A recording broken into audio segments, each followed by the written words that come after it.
Physical Asia шоунд оролцсон монголчууд тэдэнтэй хамт бэлтгэсэн Азийн орны инфлюенсерүүдийн контентын нөлөөгөөр 2026 онд олон жуулчин Монголд ирэх магадaltaй. Харин тэдний онцгойлон зорин очдог аймаг байршилд ариун цэврийн байгууламж болон бусад чухал дэд бүтцийг бүрэн тавьж аймаг сумдын удирдлагууд аялал жуулчлалын компаниудыг дэмжих нь чухал байна.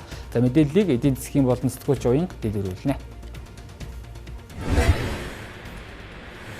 Баярлалаа минь хүргээ за тэгэхээр Physical Asia шоунд оролцсон Монгол тамирчид монголчуудын хувьд бол за тухайн шоунд оролцсон бусад улс орны тамирчидтай нийлээд тухайн инфлюенсерүүдтэй нийлээд монголч төр солонгосч төр янз бүрийн контентууд гаргасан.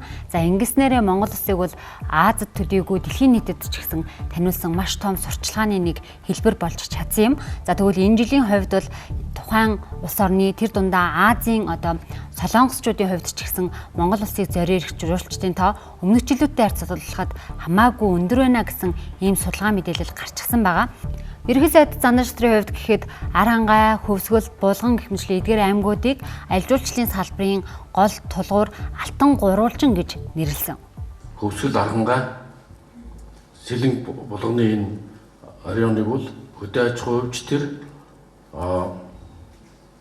аялал жуулчлалын бол алтан гурвуулжин гэж нэрлэж байгаа. Энд бол асар их валютын орлого орох болцоо үүднэ. Энэ жил бид 700 сая долларын орлого олсон бол эх жил 1 сая жуулчин авч 1 тэрбум долларыг аялал жуулчлалаас олохоор төлөвлөж байна. Аялал жуулчлал бол нэргүй экспорт байдаг. Яг ингэж нэрлэж байгаа шигээ бас яг жуулчдын гадаад жуулчдын ирэх хамгийн их сонирхох хууц байгальтай за мөн уур амьсгалтай түүхтэй эдгээр аймагуудаа илүү их анхаарч төвлөрч ажиллах нь чухал байгаа юм. Улс төрчид орон нутгийн хэсэг гишүүд бүх аймаг сум руугаа адилхан зам тавих тухай ярьдаг тийм. Бүгдээрээ аялал жуулчлал хөгжүүлэх тухай. Ийм юм огт байхгүй.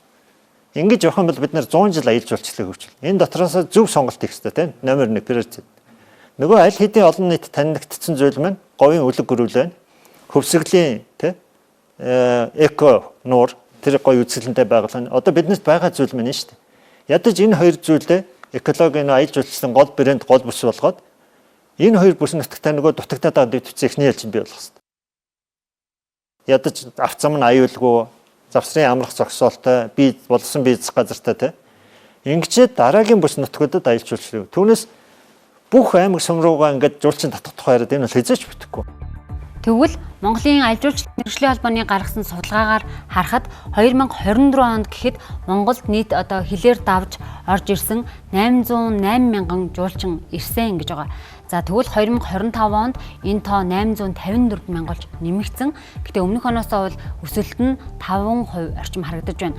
За энэ жилийн хувьд бол энэ тоо хамаагүй өндөр гарах болов гэсэн хүлээлттэй байгаа.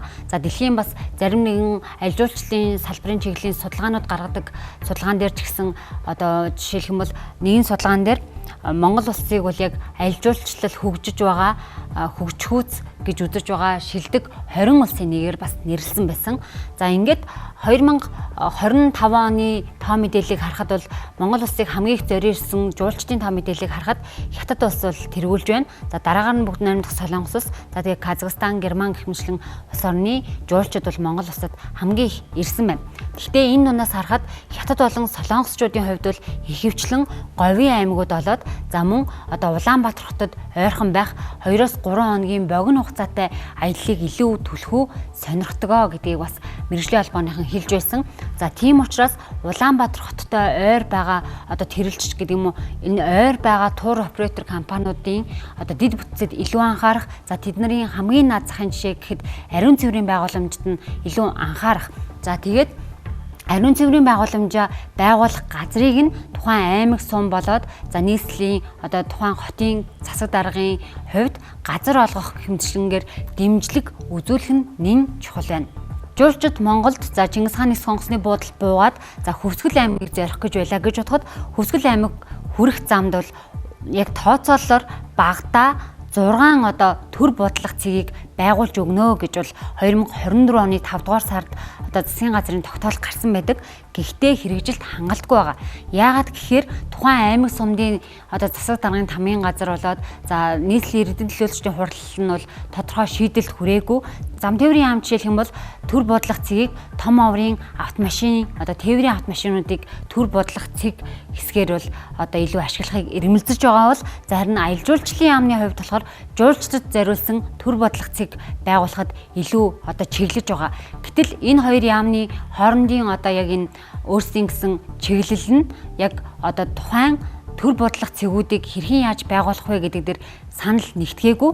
Тухайн аймгийн засаг даргууд мөн одоо иргэдийн төлөөлөгчдийн хурлын одоо шийдвэр нь бол эцэслэн одоо яг энэ төр бодлого цэгийг энд зааж өгнө гэсэн засгийн газрын тогтоолыг хэрэгжүүлэхдээ газар олгохгүй байх ч юм уу. За эсвэл одоо ариун цэврийн байгууламжийг байгуулах газар олгохгүй байх гэх мэтчлэнгээр ингэж хамтран ажилдаггүй байна. Тэгэхээр энэ байдлыг халж яаралтайгаар бол одоо төр буудлах цэг болон ариун цэврийн байгууламж барих газрыг тухайн аймгийн удирдлагууд бол одоо яг энэ тур оператор компаниуд, аялал жуулчлалын компаниудаа нээлттэй цонгон шалгаруулад олгоод за мөн дэмжин ажиллах нь чухал юм. Тухайн одоо бус нутагт ресторан, кофе шоп нэх за тэгээ зам дагуу хариун цэврийн байгууламж барих, зочид буудлын одоо үйлчлэгээний чанарыг сайжруулж одны зэрэглэлд хамруулах гэсэн энэ асуудлуудыг дэмжиж олгож байгаа учраас одоо аймгийн засаг дарга нар болон тухайн аймгийн одоо нийгэм бодлогын хөгжлийн хилцс ч юм уу те энэ аялал жуулчлалын салбарынхантайгаа хамтраад